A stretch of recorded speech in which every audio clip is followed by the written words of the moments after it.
लेकिन इसमें से मैं 3 कंपनीज़ ओन करता हूँ। ये 3 कंपनीज़ मेरे पोर्टफोलियो में हैं। तो जैसे मैं आपको सबके बारे में थोड़ा-थोड़ा बता देता हूँ। इसमें ये 5,000 करोड़ की मार्केट कैप पे है। जो सबसे ज़्यादा पैसा बनता है वो ये बनता है जब आप किसी को नहीं पता उस टाइम पे इन्वेस्ट कर दो, और जब सबको पता है तो उस बीच में बहुत ही ज़्यादा पैसा बनता है। मेरे लिए ये एक थोड़ी छोटी होल्डिंग है, ज़्यादा बड़ी होल्डिंग नहीं है, और मैं वेट एंड वॉच मोड में हूँ।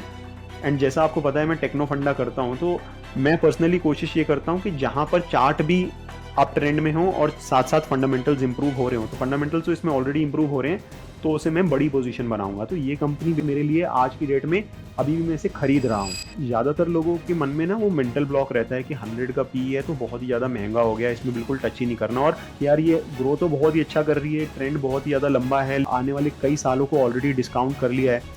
तो इसमें हमारे को सोचना ये है कि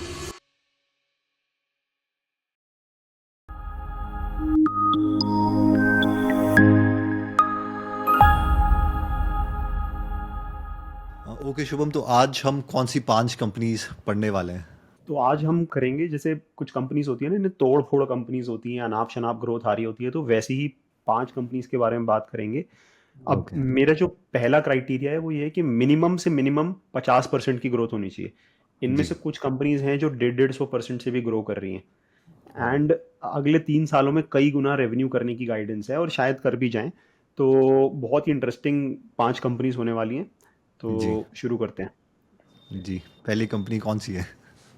हाँ, तो सबसे पहली कंपनी है एस जी मार्ट। जी। तो इससे पहले मैं कंपनी के बारे में बताऊं ना, मैं सबसे पहले ये बताता हूँ कि इसमें ग्रोथ कितनी आ रही है, क्योंकि अल्टीमेटली यहाँ पे हम ग्रोथ कंपनीज के बारे में बात कर रहे हैं। तो जी। एस जी मार्ट का अगर आप अभी रेवेन्यू देखोगे तो पिछले साल यानी FY 24 में लगभग 2,680 करोड़ का था, 60 करोड़ के प्रॉफिट्स थे। और इस जी। साल शायद और अच्छी ग्रोथ आ रही है, काफ़ी ज़्यादा। मतलब अगर आप देखो क्वार्टर ओवर क्वार्टर भयंकर ग्रोथ आ रही है। 151, 506, 748। तो हर मतलब not just year, her quarter में 30-40% की ग्रोथ आ रही है।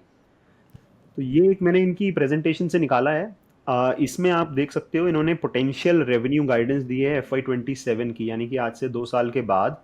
और इन्होंने बोला है कि हम टोटल 180 बिलियन यानी कि 18,000 करोड़ का रेवेन्यू टारगेट लेके चल रहे हैं। जी। और अभी अगर आप इनकी सेल्स देखोगे तो लगभग 3,500 करोड़ के आसपास है। तो जी। देखो ग्रोथ के मामले में भयंकर ग्रोथ, 5-6 गुना ग्रोथ। अब देखिए मैं मान नहीं रहा कि ये 5-6 गुना ग्रोथ कर देगी, लेकिन अगर ये यहाँ से 3 गुना भी कर पाई, लेट्स से कि 12,000 ही कर पाई, 12,000 करोड़ या 10,000 करोड़ ही कर पाई, तब भी काफ़ी ज़्यादा रीजनेबल है। आई थिंक ऑलमोस्ट 56 के पीई पे चल रही है, जो कि ग्रोथ के हिसाब से अगर हम कंपेयर करें तो बहुत ज़्यादा नहीं है। जी। अब मैं थोड़ा सा बिजनेस के बारे में बता देता हूँ कि ये करती क्या है। तो ये जो कंपनी है ये एपीएल ग्रुप, तो एस जी मार्ट जैसा नाम बता रहा है, तो एस जी का मतलब है संजय गुप्ता। तो ओके। संजय गुप्ता जो है ना वो एपीएल अपोलो ग्रुप के सीईओ, मतलब एमडी एंड सीईओ हैं। तो उन्होंने उन्होंने अपने नाम से ही ये कंपनी खोली है। उन्होंने एक गैप देखा मार्केट में, और वो गैप ये था कि आज की डेट में अगर आप, जैसे अगर आप सरिया लेने जाओ या स्टील के पाइप्स लेने जाओ या स्टील से रिलेटेड कोई भी चीज़ लेने जाओ, तो जितने भी ये बड़े बड़े टाटा स्टील या जनरल स्टील ये लोग हैं, ये वॉल्यूम कमिटमेंट्स के हिसाब से डिस्काउंट्स देते हैं।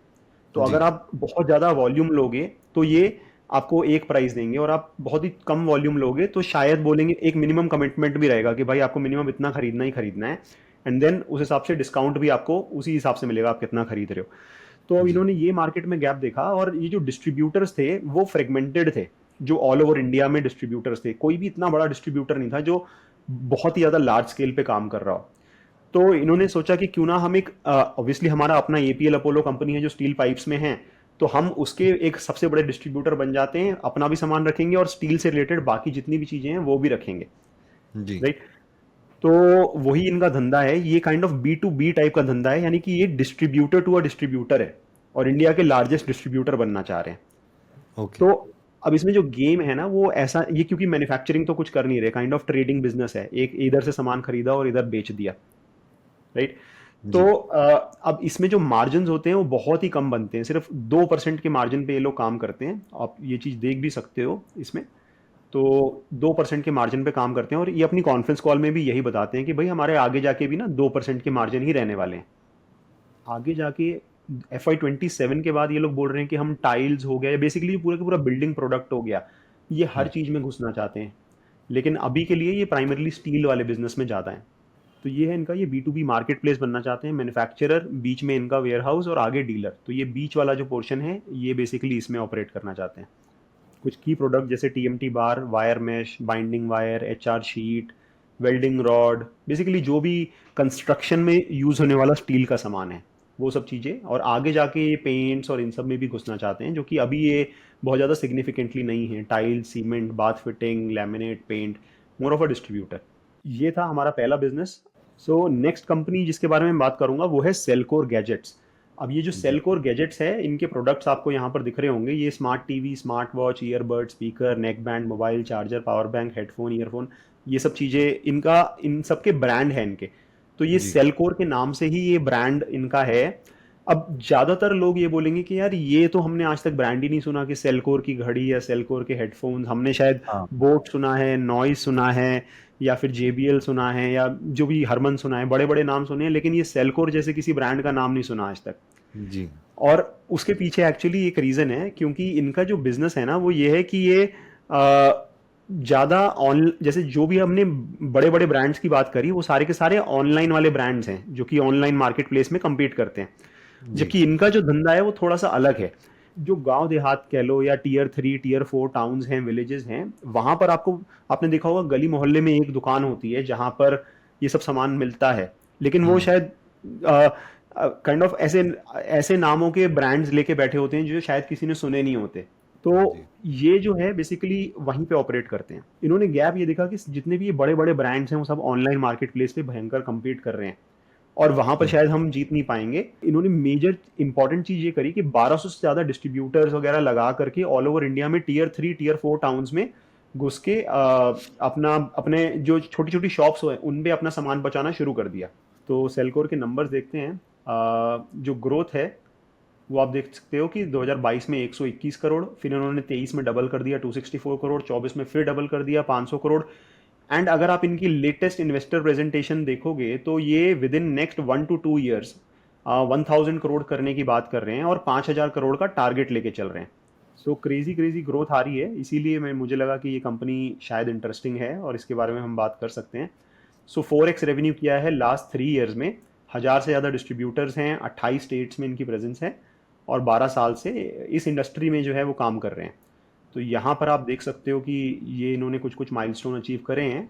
यहाँ पर इन्होंने लिखा है 1000 करोड़ का नेक्स्ट माइलस्टोन लेके चल रहे हैं, अचीविंग शॉर्टली। लेकिन मुझे एक इनकी रिपोर्ट मिली थी जिसमें इन्होंने बोला था कि हम 1 to 2 years में पहुंचेंगे और 5000 करोड़ का उसके बाद विजन लेकर चल रहे हैं। सो ये थी हमारी तीसरी कंपनी। अच्छा हाँ, एक इंटरेस्टिंग चीज़ इन्होंने और करी है। इन्होंने ना रिसेंटली वरुण धवन को अपना ब्रांड एम्बेसडर बनाया है। तो अगर आप इनकी वेबसाइट पे देखोगे तो तमन्ना भाटिया और वरुण धवन, इनकी एड्स शायद आगे जाकर टीवी पर भी आए, और बट ये इनके ब्रांड एम्बेसडर हैं। सो थर्ड कंपनी है NPST। NPST की फुल फॉर्म है नेटवर्क पीपल सर्विसेज टेक्नोलॉजी। तो ये जो कंपनी है ना, ये एक IT कंपनी है। अब ज़्यादातर लोगों ने UPI तो यूज़ किया ही होगा, लेकिन लोगों को ये नहीं पता कि NPST एक ऐसी कंपनी है जो कि जब भी हम UPI ट्रांजैक्शन कर रहे हैं तो कहीं ना कहीं NPST को जो है ना पीछे से बेनिफिट हो रहा है। ये जो कंपनी है ये APIs बनाती है, यानी कि एप्लीकेशन प्रोग्रामिंग इंटरफेस, जो कि बैंक्स यूज करते हैं to connect to the UPI network. तो अगर इमेजिन करिए आप एक बैंक हैं और आप अपने कस्टमर को UPI की फैसिलिटी देना चाहते हैं, तो एक काम तो ये हो सकता है कि आप NPCI का पूरे नेटवर्क के साथ उसकी सिक्योरिटी और जितनी भी उसकी जो भी चीज़ें हैं सब कुछ खुद ही कोड करके खुद ही करें।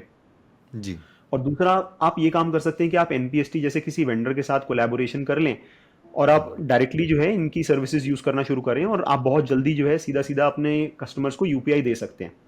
जी अब इसमें जो बड़े बैंक्स हैं SBI, HDFC, वो लोग तो अपनी इन हाउस टीम ही ज़्यादा रखते हैं, लेकिन काफ़ी सारे आज की डेट में जो छोटे छोटे बैंक्स हैं, जो कि जैसे कॉरपोरेशन बैंक्स हो गए, या फिर जो Tier 1 में भी थोड़े PSU बैंक्स हो गए, जो छोटे छोटे PSU बैंक्स हैं, वो लोग इनकी सर्विसेज ज़्यादा यूज़ करते हैं।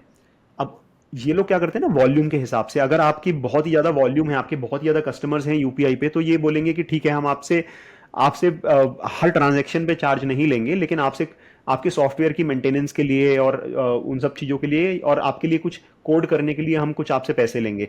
लेकिन जो जी छोटे बैंक्स हैं उनसे ये पर ट्रांजैक्शन चार्ज लेते हैं कि जब भी कोई UPI किसी कस्टमर ने करा तो इनके पास कुछ पैसे इनके अकाउंट में भी आ जाते हैं। अंडरस्टूड सो अगर आपको यूपीआई की आप ग्रोथ देखो तो 2017 से लेके 2019 तक ना ये ग्रोथ है इसकी, ये लैक्स में ट्रांजैक्शन वॉल्यूम है। जी 179 लाख से करते करते आज ऑलमोस्ट 13 लाख हो गया है। यानी कि ऑलमोस्ट इसे अगर आप करोड़ में समझो तो 13,116 करोड़ ट्रांजैक्शन हुई हैं पिछले एक साल में। यानी कि लगभग लगभग आ, आप अज्यूम कर सकते हो कि लगभग 1,000 करोड़ ट्रांजैक्शन हर रोज हो रही हैं, हर हर महीने हो रही हैं। सो अगर आप इनके प्रोजेक्शंस देखोगे, जो गवर्नमेंट के प्रोजेक्शंस हैं, एनपीसीआई के प्रोजेक्शंस हैं, वो 1 बिलियन ट्रांजैक्शंस पर डे पे जाना चाहते हैं with in the next few years. और आज की डेट में ऑलरेडी ये लोग 13 बिलियन जो वॉल्यूम है एक महीने में क्रॉस कर दिया है। यानी कि यहां से अगर आप ये समझो कि 13 बिलियन मंथली से 30 बिलियन मंथली पे पहुंचेंगे तो 1 बिलियन पर मंथ हो जाएगा। तो मैं एक रिपोर्ट देख रहा था, तो यूपीआई की जो ट्रांजैक्शंस हैं उसकी ये कुछ एस्टिमेट्स हैं। अभी भी जो ग्रोथ आ रही है यूपीआई ट्रांजैक्शंस में, जो पीडब्ल्यूसी है उन्होंने बोला है कि क्रेजी क्रेजी ग्रोथ आने वाली है। 40 to 50% की ग्रोथ आने वाली है हर साल अगले आने वाले 5-6 सालों तक भी। एंड ऑब्वियस भी है, हम देख भी रहे हैं कि यूपीआई कैसे हमारी लाइफ को चेंज कर रहा है। अब यहां पर ना एक मैं इंटरेस्टिंग आपको पॉइंट बताना चाहता हूं कि हमें लगता है कि सिर्फ यूपीआई का मतलब वही है कि सिर्फ आपने पैसे ट्रांसफर करे और यूपीआई हो गया, लेकिन आज की डेट में हो क्या रहा है कि यूपीआई एक प्लेटफॉर्म बन गया है जिसके ऊपर से ना नए नए प्रोडक्ट्स लॉन्च होते जा रहे हैं। जैसे कि आपने देखा होगा कि बिल पेमेंट्स, राइट, जैसे कि आपने देखा होगा ऑटो पे, जैसे कि आपने देखा होगा यूपीआई से आप एटीएम पे जाके पैसे निकाल सकते हो, राइट। जैसे कि आपने देखा होगा रेमिटेंस, अगर आप दुबई में रहते हो तो आप यूपीआई से इंडिया में पैसे ट्रांसफर कर सकते हो। जी जैसे कि आपने देखा होगा आगे जाकर लोन्स, तो यूपीआई से वन टैप में आप सीधा लोन ले सकते हो, राइट। तो ऐसे बहुत सारे नए नए यूज केसेस आगे जाके लॉन्च होने वाले हैं और कुछ तो ऑलरेडी लॉन्च हो गए हैं। अब जब भी ये नया प्रोडक्ट लॉन्च होगा तो कहीं ना कहीं जो बैंक्स हैं उन्हें भी वो प्रोडक्ट्स अपने कस्टमर्स के लिए लॉन्च करना पड़ेगा। एंड फिर उसके लिए फिर आईटी कंपनी की हेल्प लेनी पड़ेगी कहीं ना कहीं उसे कोड करने के लिए। तो जो यूपीआई ट्रांजैक्शन वॉल्यूम है, ये कंपनी उससे ज्यादा तेजी से ग्रो कर रही है क्योंकि ये नए यूज केसेस के लिए ये और पैसे बनाती जा रही है, क्योंकि ये नई अंडरस्टूड एपीआईज लॉन्च कर देती है हर नए यूज केस के लिए। जी तो इस कंपनी की जो गाइडेंस है वो इस साल की FY25 की है 75% ग्रोथ की गाइडेंस, और आने वाले कई सालों तक बोल रहे हैं कि ये ग्रोथ सस्टेन हो सकती है। सो अगर हम कंपनी की स्क्रीनर पेज पर जाते हैं तो इसमें अगर हम सेल्स ग्रोथ देखेंगे तो ऑलमोस्ट सिमिलर ही ग्रोथ दिखेगी। 19 करोड़ से 41, 41 से 128, 128 से ये 162। अभी अभी 2 ही क्वार्टर हुए हैं, मुझे लगता है ये शायद 200 पार जाएगी इस साल। एंड अगले साल शायद 300 करोड़ पार जाएगा revenue. And similarly profit trend भी इसी तरीके से रहने वाला है। सो नेक्स्ट कंपनी जिसके बारे में बात करूंगा वो है ऑप्टिमस इंफ्राकॉन। ये एक ड्रोन से रिलेटेड कंपनी है। तो इस कंपनी के बारे में मैं बताता हूँ, मैं आज से नहीं जानता, इस कंपनी को मैं पिछले 3-4 सालों से जानता हूँ। इनफैक्ट पिछले एक साल से मैं इसे ओन भी मैंने कर रखा है। इस कंपनी को मैंने जाना ऐसे कि 2021 में इनका एक नोटिफिकेशन आया था जो कि कुछ ऐसा दिखता था। आई होप आपको ये नोटिफिकेशन दिख रहा होगा। जी तो जी इस नोटिफिकेशन में इन्होंने ये बताया था कि हम अगले 5 सालों में 38,000 करोड़ के रेवेन्यू पे पहुंचने वाले हैं। और ये नोटिफिकेशन है 24 अगस्त 2021 का। 2021 में इनकी सेल हुआ करती थी 180 करोड़ की, और सोचिए 180 करोड़ की टॉप लाइन करने वाली कंपनी बोल रही है कि मैं 38,000 करोड़ के रेवेन्यू करूंगी अगले 3 से 5 सालों में। तो इनफैक्ट मैंने जो है पर्सनली इसे ट्वीट करके मैंने ये बोला था कि व्हाट आर दे सेइंग, भाई ये क्या मजाक कर रहे हैं कि 100-150 करोड़ से सीधा 38,000 crore. But just for that, मतलब काफ़ी इनफैक्ट ट्विटर पे भी काफ़ी लोगों ने इसको एज अ मजाक की तरह ही लिया था। अब ये कंपनी बेसिकली करती क्या है, ये जैसे आपने डिक्सन टेक्नोलॉजी का नाम सुना होगा, जैसे कॉन्ट्रैक्ट मैन्युफैक्चरिंग का काम करती है। तो जी जैसे वो लोग मोबाइल्स वगैरह मैन्युफैक्चर करते हैं, तो इनकी भी मोबाइल्स की काफ़ी ज़्यादा बनाने की हिस्ट्री रही है, और ये आज से नहीं 2005 से ये काम कर रहे हैं। तो इंडिया में ब्लैकबेरी के फ़ोन आया करते थे, आपको याद होगा, पहले एक ब्रांड हुआ करता था HTC, राइट। तो ये HTC और ब्लैकबेरी इन दोनों के लिए फ़ोन्स बनाया करते थे इंडिया में, ओके ठीक है। अब इनकी किस्मत इतनी खराब थी कि एंड मतलब ये डिक्सन विक्सन तो बाद में आए हैं, ये लोग मतलब बहुत पहले से ही कॉन्ट्रैक्ट मैन्युफैक्चरिंग का काम कर रहे हैं। अब ये जी किस्मत इतनी खराब थी। अच्छा, तीसरा इनका कस्टमर था नोकिया। तो बेसिकली HTC डूबा, नोकिया डूबा, ब्लैकबेरी डूबा। तो हाँ तो बेसिकली अगर आप इनके सेल्स भी देखोगे ना, तो इनके सेल्स में भी आपको ये चीज़ देखने को मिल जाएगी कि पहले ये भयंकर सेल किया करते थे, 2800 करोड़ 4000 करोड़ की भी सेल किया करते थे, जो गिरते गिरते 700 करोड़ की आ गई थी। और कोविड में तो 333 और 180 करोड़ तक भी आ गई थी। जी। तो मोर और लेस एक तरीके से जो इनका पूरा का पूरा बिजनेस था वो पूरा डाउनहिल जा रहा था, लेकिन इनके पास एबिलिटी थी। ये इनके और स्टोर भी हुआ करते थे, यूनिवर्सल करके, यूनिवर्स CELL, यूनिवर्सल करके आपने देखा होगा, साउथ में काफ़ी फेमस फ़ोन सेल करने वाली चेन है। तो वो भी जी। काइंड ऑफ इन्हीं से इन्हीं इन्हीं इसी कंपनी की है। तो इन्होंने एक एक प्रोफेशनल MD को हायर करा जो कि फॉक्सकॉन इंडिया का MD हुआ करता था।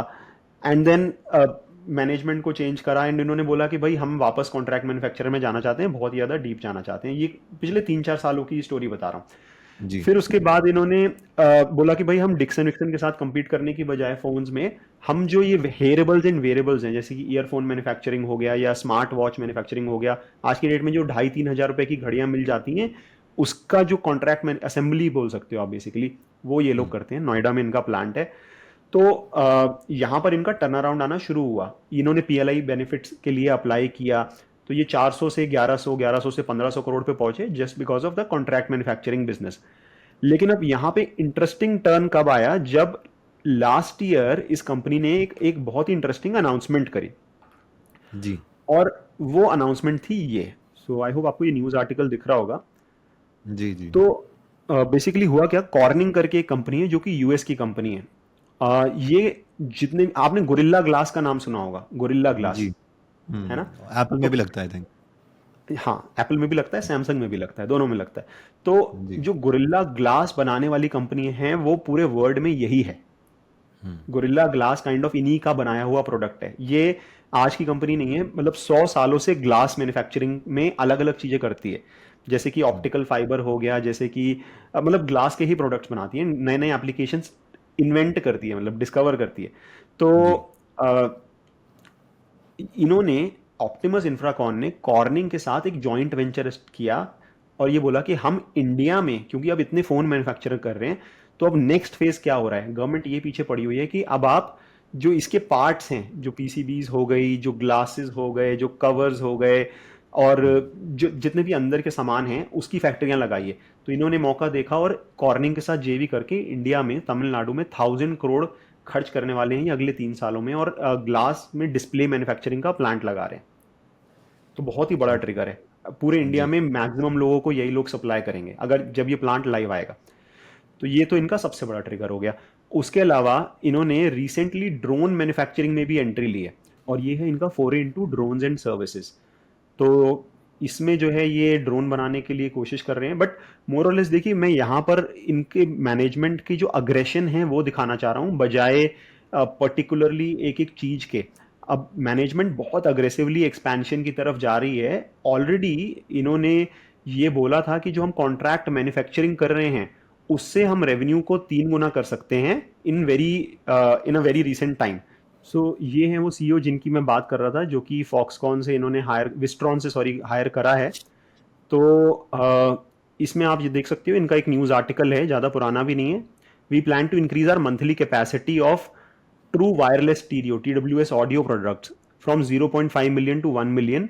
Additionally we aim to raise our smartwatch capacity from 1.2 million to 1.5 million units per month। तो इससे जो टोटल कैपेसिटी है वो 3.2 मिलियन पर मंथ की हो जाएगी, and plan to increase it by 2 folds. So मोरलेस जो एग्जिस्टिंग बिजनेस है उसमें भी बहुत ही भयंकर ग्रोथ आ रही है, नए इनिशिएटिव्स भी ले रहे हैं। गाइडेंस दी थी 32,000 करोड़ की, और मैं मान भी नहीं रहा कि 32,000 करोड़ ये लोग कर पाएंगे। लेकिन बात यह है कि जब ये 1500 करोड़ से 5,000 करोड़, 7,000 करोड़ कहीं तक भी जाएंगे, तो वो भी एक अनाप शनाप ग्रोथ ही होती है, 50%, 60%, 70%। अब कितना कर पाएंगे मुझे भी नहीं पता, बट आई थिंक बहुत ही ज़्यादा अग्रेसिव ग्रोथ आ रही है, और सारी की सारी आप बोल सकते हो कि सनराइज इंडस्ट्रीज में काम कर रहे हैं। गवर्नमेंट का भी पुश है इन सभी इंडस्ट्रीज में, और ये लोग PLI के बेनिफिट्स भी ले रहे हैं। ठीक है, फाइनली जो पांचवी कंपनी है वो बहुत इंटरेस्टिंग है, वो है सर्वोटेक पावर। अब इसके पीछे ना मैं आपको एक स्टोरी बताता हूँ। यहाँ पे हुआ क्या था कि एक मेरा फ्रेंड है, वो मेरे पास एक दिन आया, मुझे कह रहा कि भाई मैं ना EV चार्जर का एक जगह बैंगलोर में जगह देख रहा हूँ, मैं अपना EV चार्जिंग स्टेशन खोलूंगा। हम्म। तो इतने का खर्चा आएगा ये वो। तो और ये आज की बात नहीं है, ये बात है लगभग 1 डेढ़ साल पहले की। तो मैंने उसको बोला, मैंने कहा भाई देख, मुझे ईवी चार्जिंग स्टेशन में पहले तो तू बिजनेस का रिस्क भी ले रहा है, लैंड ढूंढेगा ये वो, इतनी मेहनत करेगा, एंड फाइनली अभी अगर देखोगे तो कितने लोगों के पास ईवीज हैं, कितने लोग अभी, मतलब वो जो आरओआई है वो शायद उतना अच्छा नहीं आएगा आगे जी। जाके, आज ये आ भी जाए लेकिन उसे स्केल नहीं कर पाएगा। हम्म। उससे अच्छा ये होगा कि इंडिया में लिमिटेड ही कंपनीज होंगी, 4 5 कंपनीज होंगी जो चार्जर बना रही होंगी। तो चार्जर भी हम्म। तो लगाएगा वहां पर। तो हम्म। उस चार्जर बनाने वाली कंपनी का स्टॉक खरीद ले। और ये मैंने बहुत ज्यादा उसे ज्ञान दे दिया। उसने भी बोला हाँ हाँ हाँ ठीक है। और फिर ये बात हो गई। और फिर उसके बाद मैंने भी ज्यादा ध्यान नहीं दिया, बट अभी 3 4 महीने पहले मुझे पता भी नहीं था कि कौन सी कंपनी ईवी के चार्जर्स बनाती है। जी। एंड मुझे पता चला कि इंडिया में 2 लिस्टेड कंपनीज हैं जो कि ईवी के चार्जर्स बनाती हैं। हम्म। ठीक है। और उनमें से एक है सर्वोटेक, जिसके बारे में अभी बात कर रहा हूँ। जी। तो इससे पहले मैं कंपनी के बारे में बात करूं, मैं स्टॉक दिखा देता हूं। ये कंपनी का स्टॉक आप देख सकते हो, ये 80 रुपए से बहुत ही जल्दी ये 200 रुपए का हुआ है पिछले लगभग कुछ महीनों में, 3 4 महीनों में ही। और वो इसलिए हुआ है क्योंकि कंपनी ने ऑब्वियसली, मतलब आपको पता ही है कि ईवी अभी इंडिया में 2 ढाई% का पेनिट्रेशन है, जी। लेकिन आगे जाके 30% तक पहुंच जाएगा, 30 40% तक पहुंच जाएगा 2030 तक। तो जी। कहीं ना कहीं चार्जर तो चाहिए ही, और यही कंपनीज बेनिफिट करेंगी। तो ये जो कंपनी है ये पावर इलेक्ट्रॉनिक्स की कंपनी है। अगर आप इसके रेवेन्यू का सेगमेंट देखोगे तो इसमें मेजॉरिटी सेगमेंट जो है वो ईवी चार्जर से ही आ रहा है। 61% of the total revenue DC charger से आता है, और 24% लगभग एसी चार्जर से आता है, और बाकी थोड़ा सोलर से, स्पेयर से, इंस्टॉलेशन से, मेडिकल डिवाइसेस से। तो अब इसमें मैं थोड़ा सा बताता हूँ डीसी और एसी चार्जर का फर्क क्या है। तो जो यूटिलिटी स्केल के होते हैं, जो आप फास्ट चार्जिंग जिसे बोला जाता है, जो कि सड़क किनारे लगाए जाते हैं या डेडिकेटेड होते हैं स्पॉट्स पे, वो होते हैं डीसी चार्जर। और एसी जी। चार्जर वो होते हैं जो गाड़ी के साथ निकलते हैं, जो नॉर्मल प्लग में भी लग जाते हैं, और ये स्लो चार्जर्स होते हैं जो आप रात में लगा दिए और सुबह तक गाड़ी चार्ज हो गई। अंडरस्टैंड। राइट। सो ये जो कंपनी है प्राइमरली डीसी चार्जर्स में ऑपरेट करती है। हम्म। ये मैंने एक इनकी वो निकाली, आप इसमें देख सकते हो। एवरेज एक डीसी चार्जर लगाने की जो एवरेज कॉस्ट होती है वो 6 लाख रुपए की होती है। और ये कंपनी बोल रही है कि हम अगले साल यानी कि FY 26 में 12,000 चार्जर बेचेंगे डीसी वाले, जो हम्म। कि अभी इस साल यानी FY 25 में ये 5,000 चार्जर बोल रहे हैं कि बेचेंगे। अगले साल 12,000 बेचेंगे। और पिछले साल अगर आप बोलोगे तो इन्होंने लाइफ टाइम में 5,000 चार्जर नहीं बेचे हैं। सो अगर आप हिस्टोरिकली बात करो, अभी तक 5,000 चार्जर बेचे हैं, इस साल 5,000 बेचेंगे, अगले साल 12,000 बेचेंगे, हम्म। जो कि अप्रोक्सीमेटली 720 करोड़ के रेवेन्यू पे ट्रांसलेट करता है। तो अगर आप इनके अभी के रेवेन्यू देखोगे तो अभी के इनके टोटल रेवेन्यू है 354 करोड़ पिछले साल। और अगले साल ये बोल रहे हैं 720 करोड़ के सिर्फ डीसी चार्जर बेचेंगे, और बाकी जो धंधे हैं वो हैं अलग से। जी। साथ में एसी चार्जर का भी धंधा है, वो भी अच्छे से ग्रो करेगा। बट मोर और लेस 100% टाइप की ग्रोथ की गाइडेंस दे रहे हैं या FY 26 में।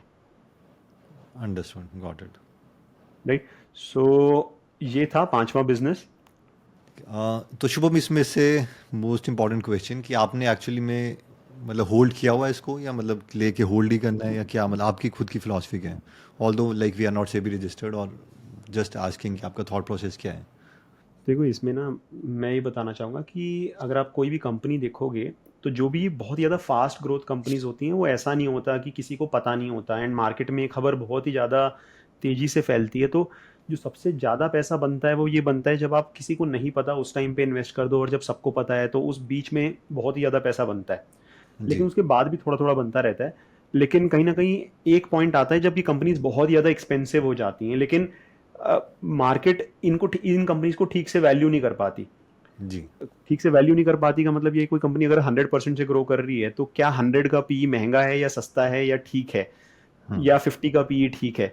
तो अ, इस तरीके से मेरा जो वो रहता है स्टाइल वो ये रहता है कि अगर मैंने इन कंपनीज को बहुत ज़्यादा जल्दी आइडेंटिफाई कर लिया, यानी कि जी। मार्केट में उसके बारे में कोई बात ही नहीं कर रहा है, और जैसे इसमें से मैं 3 कंपनीज ओन करता हूँ, जिसमें कि जी। ऑप्टिमस इंफ्रा हो गई, NPST हो गई, और SG मार्ट। ये 3 कंपनीज मेरे पोर्टफोलियो में हैं, जी। लेकिन अलग अलग स्टेजेस पर है। तो जैसे मैं आपको सबके बारे में थोड़ा थोड़ा बता देता हूँ। जैसे ये जो SG मार्ट जो कंपनी है, जी। राइट, तो इसमें ये 5,000 करोड़ की मार्केट कैप पे है, 57 का पी है। स्टॉक अगर आप देखोगे तो ये जब ये एक्विजिशन मतलब एक्वायर करा था ना इसने, एपीएल अपोलो के मालिक ने, तो हम्म, ये स्टॉक ऑलमोस्ट 20 रुपए से बढ़ के 500 हो गया था, और अब वहाँ से फॉल होके वापस से 438, और आज लगभग इतने का हो गया। बट जी मोर और लेस इसमें जो ये पीछे हुआ, आप इसे छोड़ दो। आई थिंक ज़्यादातर लोग क्या बोलेंगे ना कि ये इतना हो गया, इतने गुना हो गया, और अब टेक्निकली नीचे गिर रहा है, तो ये बहुत ही ज़्यादा रिस्क की बेट हो गई है, और अब तो बिल्कुल इस कंपनी को छूना ही नहीं है, तो शायद छूएंगे भी नहीं। जी ज़्यादातर लोगों का थॉट प्रोसेस ऐसे ही रहेगा, लेकिन हमारे को पीछे को नहीं देखना, हमें देखना है आगे। और आगे ये जो कंपनी है यहाँ से भी लगभग 6 गुना रेवेन्यू करने की बात कर रही है अगले 3 सालों में। तो अगर ये, मुझे जो समझ में आता है देखो इन्वेस्टिंग के बारे में, अगर ये 18,000 करोड़ जो बोल रहे हैं, अगर ये 18,000 करोड़ पे पहुंच गए, तो ये जो स्टॉक है ये यहाँ से 400 से आराम से जो है, मतलब 2,000 3,000 का तो स्टॉक आराम से हो जाएगा। जी राइट, लेकिन अब बात ये है कि एक्चुअली में ये कर पाएंगे या नहीं कर पाएंगे। तो अभी मेरे लिए ये एक थोड़ी छोटी होल्डिंग है, ज़्यादा बड़ी होल्डिंग नहीं है, और मैं वेट एंड वॉच मोड में हूँ। एंड जैसा आपको पता है मैं टेक्नो फंडा करता हूँ, तो मैं पर्सनली कोशिश ये करता हूँ कि जहाँ पर चार्ट भी अप ट्रेंड में हो और साथ साथ फंडामेंटल्स इंप्रूव हो रहे हो, तो फंडामेंटल्स तो इसमें ऑलरेडी इंप्रूव हो रहे हैं, तो उसे मैं बड़ी पोजीशन बनाऊंगा। तो एस जी मार्ट मेरे लिए आज की डेट में एक्यूमुलेशन फेज में है, अभी भी मैं इसे खरीद रहा हूँ। तो अभी जैसे आप छोटी परसेंटेज बोल रहे हैं तो वो छोटी मतलब कितना परसेंट ऑफ पोर्टफोलियो इसमें है? मतलब लेस देन 1%, अभी ये 0.5% के करीब है। अंडरस्टूड। बट मतलब देखिए, आई थिंक मैं ये बताना चाह रहा हूँ कि हर एक उसमें मेरा जो वो है, एक मैं इसको आइडियली 4-5% पोजीशन बनाना चाहता हूँ अगले 6-8 महीने में, डिपेंडिंग ऑन ये जो ग्रोथ बोल रहे हैं कि वो अगर एक्चुअली में कर पाएंगे, and then technically also it shows an up trend. अभी अगर आप इसको ट्रेडिंग व्यू पर देखोगे तो कहीं ना कहीं ये कंसोलिडेट कर रहा है, और शायद जल्दी ही अप ट्रेंड में आने वाला है, जो मुझे समझ में आ रहा है। तो इसमें या क्योंकि मैं टेक्नो फंडा करता हूं, तो जहां पर टेक्निकली भी ये वापस अप ट्रेंड में आएगा, साथ साथ फंडामेंटली तो ये ठीक कर ही रहा है। एंड एज लॉन्ग एज ये जो है जैसे बोल रहे हैं वैसे करता जाएगा, देन मैं इसमें अपनी पोजीशन को और बड़ा करूंगा। जैसे एनपीएसटी ये जो कंपनी है, ये कंपनी मैं अभी से नहीं होल्ड कर रहा हूँ, ये मैंने लगभग मार्च में मुझे इस कंपनी के बारे में पता चला था, 1100 से 1200 के बीच में इसकी बाइंग प्राइस थी। अभी ये शायद पीछे ऑलमोस्ट 3500 भी होकर आया है, करंटली 3,000 का है। तो इसमें अगर आप देखोगे, जब मैंने खरीदा था तो उस पॉइंट ऑफ टाइम पर जो पी रेशियो था वो 100 का पी था। तो शायद ज़्यादातर लोगों के मन में ना वो मेंटल ब्लॉक रहता है कि 100 का पी है तो बहुत ही ज़्यादा महंगा हो गया, इसमें बिल्कुल टच ही नहीं करना। और कहीं ना कहीं मेरे मन में भी वैसा ही मेंटल ब्लॉक था कि यार ये ग्रो तो बहुत ही अच्छा कर रही है, ट्रेंड बहुत ही ज़्यादा लंबा है, लेकिन ऑलमोस्ट 100 का पी हो गया है, तो शायद आने वाले कई सालों को ऑलरेडी डिस्काउंट कर लिया है। तो इसमें हमारे को सोचना ये है कि क्या ये 100% से अगले कितने सालों तक ग्रो कर सकती है, यानी लॉन्जिटिविटी कितनी है। अगर ट्रेंड में ऐसा होता है, बहुत बार ऐसा होता है कि जब ग्रोथ आती है वो सिर्फ 1 साल के लिए आती है, यानी कि जैसे कंपनी ने कोई एक्सपेंशन करा, कोई फिजिकल फैक्ट्री है, उसमें नया जी प्लांट लगाया और सिर्फ 1 साल के लिए एक्सपेंशन आया, तो अगले साल तो 100% की ग्रोथ आ रही है, लेकिन उसके आगे क्या होगा कोई विजिबिलिटी नहीं है। वर्सेज हम्म कुछ ट्रेंड्स जो होते हैं वो लॉन्ग टर्म ट्रेंड्स हैं, जैसे यूपीआई जो है हमें पता है अगले 3-4-5 सालों में भी ये 40-50% से ग्रो करता रहेगा, नए नए यूज केसेस आते रहेंगे। तो जो ये बोल रहे हैं कि हम 75% से ग्रो करेंगे और पीछे ये 100% से ग्रो करते आए हैं, ये शायद अगले 5 सालों तक भी मतलब मोर देन 50% से ग्रो करते रहेंगे। तो उस पॉइंट ऑफ उस हिसाब से मुझे लगा कि 100 P is not that expensive. लेकिन कहीं ना कहीं होता क्या है कि जब आपको वो मन में डाउट होता है, आपको ये लगता है कि बहुत ही ज्यादा महंगा है, तो आप उसमें ऐसे हम्म बड़ी पोजीशन नहीं बना पाते। अगर यही कंपनी मुझे 25-30 के पी पे मिल रही होती, 40 के पी पे मिल रही होती, तो मैं उसे शायद 8-10% ऑफ द होल्डिंग भी बना पाता। लेकिन क्योंकि वो मेरे मन में कहीं ना कहीं खुद भी डाउट था, मुझे ऐसा लग रहा था कि महंगा है, और जी मैं थोड़ा स्केर्ड था, तो इसीलिए जो पोजीशन थी मैं सिर्फ 2% की बना पाया अपने पोर्टफोलियो में। अब वो 2% की पोजीशन बीच में 6% की भी हो गई थी, जब वो 1200 से 3600 गया, और आज शायद जी 2800 है, तो वापस से वो जो भी है 4-5% की पोजीशन है मेरे पोर्टफोलियो में। लेकिन मोर और less I want to sit on this trend for a very long time, and at this point of time अब ये 150 पी पे आ गई है ये कंपनी। जी राइट, तो कहीं ना कहीं जो जो डर है वो और ज्यादा बढ़ गया है, मतलब। तो अभी मैं क्या कर रहा हूं, I want to enjoy this journey, मतलब मैं इसमें लॉन्ग टर्म ट्रेंड में तो बैठना चाहता हूँ, लेकिन बीच बीच में इसमें पूरी जर्नी में 25 30 40% के करेक्शन कई बार आएंगे पूरी जर्नी के बीच में, क्योंकि कहीं ना हम्म। कहीं लोग प्रॉफिट बुकिंग करेंगे, वापस से करेक्शन आएगा। तो अभी मैं क्या कर रहा हूँ कि मैं कोशिश ये कर रहा हूँ जहां पे भी बड़ा करेक्शन आ रहा है तो मैं एग्जिट, मतलब मैं बेसिकली उसको टेक्नो फंडा में, जैसे अगर आप समझोगे तो जहां पर टेक्निकली वीक हो रहा है मैं वापस एग्जिट कर जा रहा हूँ, और वापस से जब ट्रेंड पकड़ रहा है तो मैं वापस एंटर कर जा रहा हूँ। So that is what it has become more of a trade for me at this point of time. Understood. पर इसमें वही है कि मतलब बाय एंड होल्ड वाली स्ट्रैटेजी वाला कोई भी नहीं है, क्योंकि इतनी ज़्यादा ग्रोथ सस्टेन भी नहीं कर सकती, तो मतलब आपको चार्ट्स और इसमें थोड़ा एक्टिव रहना पड़ेगा। जी जी।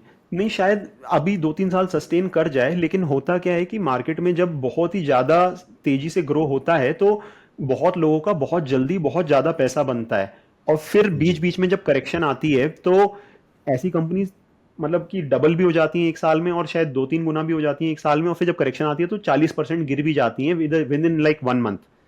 तो अगर आपको ये है कि आप पूरी जर्नी में 30 40% के ड्रॉडाउन आराम से झेल पाते हो तो आप बैठे रहो, आराम से बैठे रहो। लेकिन कहीं ना कहीं क्योंकि मुझे डर है कि 150 पी बहुत ही ज़्यादा एक्सपेंसिव है और बीच जी। बीच में बड़े करेक्शंस आएंगे, तो मैं काइंड ऑफ इसको ट्रेल कर रहा हूँ टेक्निकली, ट्रेंड के हिसाब से मूविंग एवरेजेस में बेसिकली यूज़ करता हूँ। तो जहाँ पर भी वो की मूविंग एवरेज टूटता है मैं वापस मतलब निकल जाता हूँ, और जैसे वापस आता है तो मैं वापस री एंटर कर जाता हूँ। सर्वोटेक पावर ये कंपनी मेरे पास नहीं है। इसमें भी मैंने सोचा था कि खरीदूंगा, लेकिन समहाउ वो मेंटल ब्लॉक इतना ज़्यादा बड़ा था कि मैं नहीं खरीद पाया, क्योंकि जब ये मैंने कंपनी डिस्कवर करी थी ये ऑलरेडी 200 के पीई पे चल रही थी, और आज ये कंपनी 342 के पीई पे चल रही है। तो बहुत ही ज़्यादा, इवन दो जो ये थीम है ये बहुत ही ज़्यादा बड़ी थीम है, आने वाले टाइम में भी ग्रो करती रहेगी। एंड अगर आप पूरे के पूरे ओवरऑल इन नंबर्स के हिसाब से सोचो तो शायद ये 12 करोड़ के जो प्रॉफिट हैं वो अगले 2 3 साल में 50 करोड़ के प्रॉफिट भी आ जाएं। लेकिन अब बात ये आपको कहीं ना कहीं देखना, ये 50 करोड़ के हिसाब से भी यार आज 80 का पी बनता है, यानी कि 4,300 करोड़ का मार्केट कैप है, 50 करोड़ का प्रॉफिट भी माना तो ऑलमोस्ट 80 का पी बनता है। तो मार्केट अगले 2 3 साल को तो आराम से डिस्काउंट करके बैठी है इस प्राइस में। तो मतलब मैंने सोचा कि करेक्शन आएगा तो खरीदूंगा, लेकिन जब से मैंने सोचा है कि करेक्शन आएगा और ये एकदम वर्टिकल रैली पकड़ा हुआ है और ये 150 का पी ऑलमोस्ट आज 300 का पी होने वाला है, सो जी। मेरा मिस हो गया ये। इनफैक्ट अगर मैं इसे लेता जब मैंने आइडेंटिफाई किया था ये 80 100 रुपए पे, तो अभी ऑलरेडी डबल हो जाता। But it is okay, I think कहीं ना कहीं हर मतलब आप एक साथ हर पार्टी में एंजॉय नहीं कर सकते। राइट। सो नेक्स्ट जो है सेल्को डिजिटल, इसमें जो है जब मुझे ये मैंने कंपनी अभी एक महीने मतलब हार्डली 15 20 दिन पहले ही मुझे इस कंपनी के बारे में पता चला है, तो ये जो ग्रोथ आ रही है वो बहुत ही ज़्यादा तेज़ी से आ रही है, सब कुछ ठीक है। लेकिन इसमें मुझे कहीं ना कहीं जो कैश फ्लोज हैं वो दिख ही नहीं रहे हैं। तो जो जितना भी प्रॉफिट्स आ रहा है, आप देखो ये जो भी प्रॉफिट्स आ रहा है वो कैश फ्लो में ट्रांसलेट नहीं कर रहा। एंड वो क्यों नहीं कर रहा वो भी मैं आपको बता सकता हूँ। अनलाइक जैसे अगर आप ऑनलाइन बेचते हो तो आप एक सेंट्रल जगह पर एक वेयर हाउस में सामान रख रहे हो, पूरे इंडिया में डिलीवर हो रहा है। लेकिन जब आप फिजिकल नेटवर्क के थ्रू आप काम करते हो तो हर दुकानदार को आपको जो भी है 2 4 5 लाख का माल तो देना पड़ेगा कुछ ना कुछ, हम्म। मतलब आपको। एंड उसका पेमेंट इमीडिएटली नहीं मिलेगा, हम्म। वो धीरे धीरे बिकेगा, उसका पेमेंट धीरे धीरे मिलेगा। और जब एक्सपेंशन बहुत ही ज़्यादा अग्रेसिव हो रहा है तो इनका बहुत ज़्यादा पैसा इन्वेंट्री में फंसता चला जा रहा है, एंड इसकी वजह से आपके कैश फ्लोज नहीं बन रहे, आप कैश डिप्लीट होता जा रहा है आपका। तो वो मुझे एक काइंड ऑफ रेड फ्लैग लगा, काइंड ऑफ आप ये भी बोल सकते हो कि वो it is a part of the business, लेकिन उसकी वजह से मुझे कॉन्फिडेंस नहीं आया, इवन दो ग्रोथ बहुत ज़्यादा अच्छी थी। एंड दूसरा, जनरली ब्रांडेड बिजनेस में अगर मैंने ब्रांड ज़्यादा सुना हुआ नहीं है और मैं फील नहीं कर पा रहा हूँ उस ब्रांड को, तो मैं एसोसिएट नहीं करता हूँ जनरली। तो मैं स्कटल बट ज़्यादा उतना ज़्यादा नहीं कर पाया, और इसलिए मैं इस कंपनी में इन्वेस्ट नहीं करा। हो जाए 3 4 गुना हो जाए तो हो जाए, मतलब आई मतलब जहां पर अगर मुझे कॉन्फिडेंस नहीं आता तो फिर मैं नहीं डालता हूँ वैसे। ये हो गया। एंड देन ऑप्टिमस इंफ्राकॉन, ये कंपनी मैंने आई थिंक ऑलमोस्ट 300 रुपये से लिया हुआ है मैंने, और ये अभी का नहीं है, ये मैं मार्च अप्रैल 2024 से लेके बैठा हूँ, और अभी डिसेंट गेन हो रहे हैं इसमें। लेकिन पोटेंशियल इसमें अभी 116 का पी दिख रहा है, लेकिन जो पोटेंशियल है वो बहुत ही ज़्यादा क्रेजी है, क्योंकि जो ये जेवी कर रहे हैं ग्लास मैन्युफैक्चरिंग, बेसिकली आपका डिस्प्ले वाला, वो हम्म।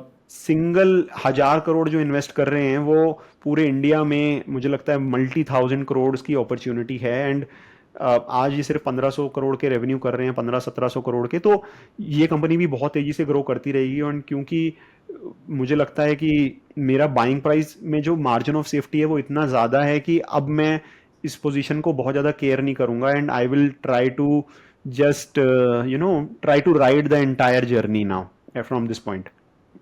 देखिए, ये जो एनालिसिस है ये उतना ज़्यादा डिटेल नहीं है, हर कंपनी के रिस्क बहुत डिटेल में हमने नहीं कवर करे हैं, मोर और लेस सिर्फ थीसिस बताई है। तो अगर जी आप कोई भी इन्वेस्टमेंट कर रहे हो तो डेफिनेटली इनको डिटेल में पढ़ना, और अपने रजिस्टर्ड एडवाइज़र वगैरह से या किसी से जिससे भी आपको राय लेनी है उससे राय लेकर ही करना। ये सिर्फ राइट आइडिया जनरेशन के लिए यूज़ करिए, जी रादर देन। एंड ऑनेस्टली मैंने जो है अपनी पोजीशंस पहले ही अपफ्रंट बता दी हैं। एंड पांचों कंपनियां बहुत तेजी से ग्रो कर रही हैं, तो यहाँ से भी अच्छा कर सकती हैं या नहीं भी कर सकती हैं, डिपेंडिंग ऑन दी मार्केट। जी। और प्लस एक और चीज़ ऐड करना चाहूँगा कि जो शुभम है उनके पास पूरा प्रोसेस है कि मतलब कब कौन सा नहीं कर रहा है, तो उस केस में वो बहुत ही लिमिटेड करते हैं। तो आई थिंक लास्ट टाइम भी हमने एक बात करी थी कि आई थिंक कोई इंडस्ट्री थी, आई थिंक मेंबर्स वाली वीडियो के लिए, कि उसमें आपने कुछ बताया था कि 0.1% मैंने इम्प्लीमेंट किया है, तो वो कुछ और किसी ने पता नहीं उसको क्या ले लिया, वो एसेट एलोकेशन के इन शॉर्ट जो मैं बताना चाह रहा हूँ उसके कॉन्सेप्ट को नहीं समझते, तो उन्होंने एब्सोल्यूट नंबर को ले लिया कि इतने जो पैसे हैं वो तो मेरे पास नहीं है। तो आई थिंक एसेट एलोकेशन वाले कॉन्सेप्ट को भी कई लोगों को ब्रशअप करना पड़ेगा कि आप जो पूरा पोर्टफोलियो उसको लगा के सिरो, जो कि आई थिंक शुभम भी काफ़ी बुलिश हैं इस कॉन्सेप्ट के लिए कि आप पहले इसको समझ लो कि वो कितना कितना लगेगा। वो एक अपने आप में सॉर्ट ऑफ शतरंज है कि आप ये वाले चाल इतना कर रहे हो, उस पैसे को यहाँ मूव कर रहे हो। तो वो एक बार प्लीज़ हर चीज़ जो है वो कॉन्सेप्ट को क्लियर कर लिया जाएगा। And we are not registered adviser, just जैसे कि शुभम ने कहा आइडिया जनरेशन के लिए। ठीक है, thank you so much Shubham for sharing your idea और सारी psychology. Bye bye, take care. Thank you, bye bye.